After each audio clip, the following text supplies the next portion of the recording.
ચાલો માની લઉં છું કે તમે રાજ્ય બધા છે ને દાનમાં આપ્યા રાજાઓએ. આ તમે રાજા છો નહીં.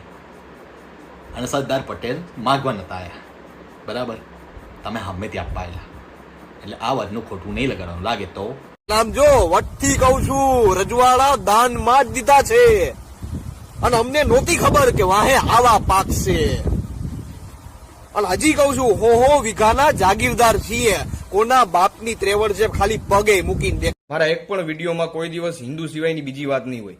હા, હું દરેક સમાજના વખાણ કરું છું, પણ મેં કોઈ દિવસ કોઈ પણ સમાજને ખરાબ નથી કીધો. બાકી મારી પાસે બધાનું છે કે કોણે શું શું કર્યું છે. મેં કોઈ દિવસ કોઈને ખરાબ નથી કીધા ભાઈ. તો રજવાડા વિશે ખરાબ બોલવાનો હક તમને કોણ આપે છે? આ તો એક સોશિયલ સ્ટન્ટ જ છે ને ભાઈ.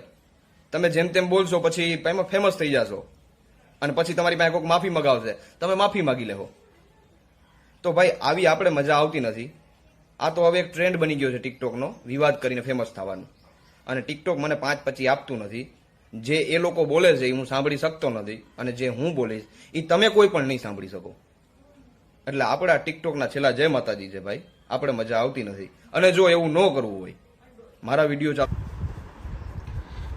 બાપુ 26 તમે તમારે ચાલુ રાખો, તમારી દુકાન બંધ ના કરશો. બાકી રિપોર્ટ થતા ભીડ તો નહીં જ પડે. માગું છું. જો એક વાત, મારી વાતમાં દમ જ નહીં તો વિરોધ એનો છે. દમ હોય તો વિરોધ કરો. માફ કરજો, અંદરથી લોહી ઉકાળા મારે છે. ઘણું નહોતું બોલવું, પણ વાત મારા નાકને આવી ગઈ કે તરવાર મ્યાનમાં પડી હોય તો એમનું સમજવું કે કટાઈ ગઈ છે. તરવાર મ્યાનમાં પડી હોય તો એમનું સમજવું કે કટાઈ ગઈ છે. હજી પણ બહાર નીકળે ને તો હાથીના કુંભાથડ ફાડી નાખે ભલાવાણે છે. એટલે માપ મારે. હાલો, કાયદા ફરી ગયા, કાનૂન ફરી ગયા, સમય આરે બધાને હાલવું પડે.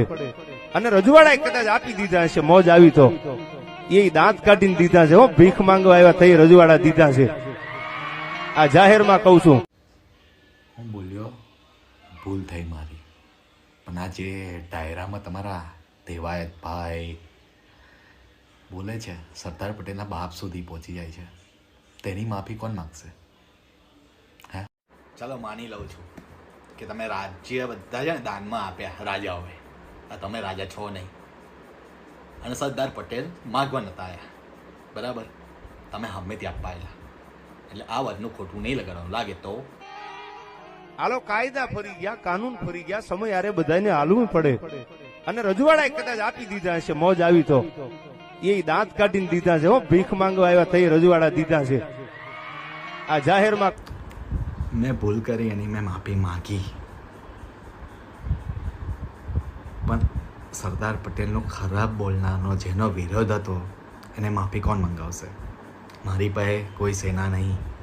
પટેલ ઘણી વખત વિચાર આવે કે સરદાર પટેલે ક્યાંય એવું લખેલું નથી કે મેં રાજપૂતો પાસેથી રજવાડા છીનવી લીધા છે.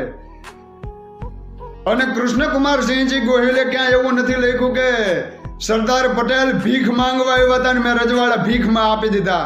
અરે, સરદાર પટેલ એમ કે છે કે આ દેશના રાજપૂતો જો ન ધારે તો હું ભારતને એકત્રીકરણ ના કરી શકત. અને કોક દીક જુઓ તો ખરા, જે ભાવનગર સ્ટેટ કહેવાય, ભાવનગરના ભાવેણાના સ્ટેટ કહેવાય, એવા જયવીરસિંહ સરદાર પટેલની જન્મ જયંતિ આવે એ વખતે જન્મ જયંતિની શુભેચ્છા આપે. એ તો કોક દીક માર્કિંગ કરો. આ ચા કરતા તો કિતલિયું ગરમ થાય છે ભાઈ.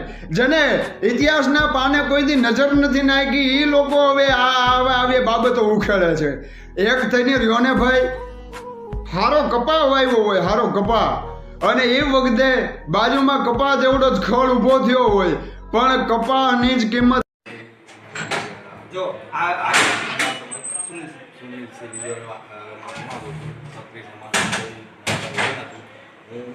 રજવાડા વિશે બોલે ખોટું બોલ્યો. એ વિશે હું જોવાનો નતો, મારી એ વિશે જોવાનું નતો, ખોટું બોલ્યો.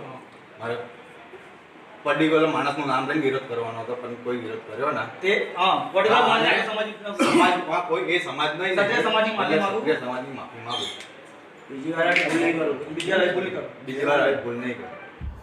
આલિયા જમાલિયાઓ મારા ઘરમાં બેઠો તો માફી સમાજની માગી છે, રજવાડા સમાજની માગી છે, બાકી આલિયા જમાલિયાઓની નહીં. વટ તો એ જ. તમને જે ગાર આપી હોય ને આપો મને. ખાલી સરદાર પટેલ વિશે ના બોલશો. કંઈક તો રહેવા દો પટેલોની ઇજ્જત, કંઈક તો રહેવા દો.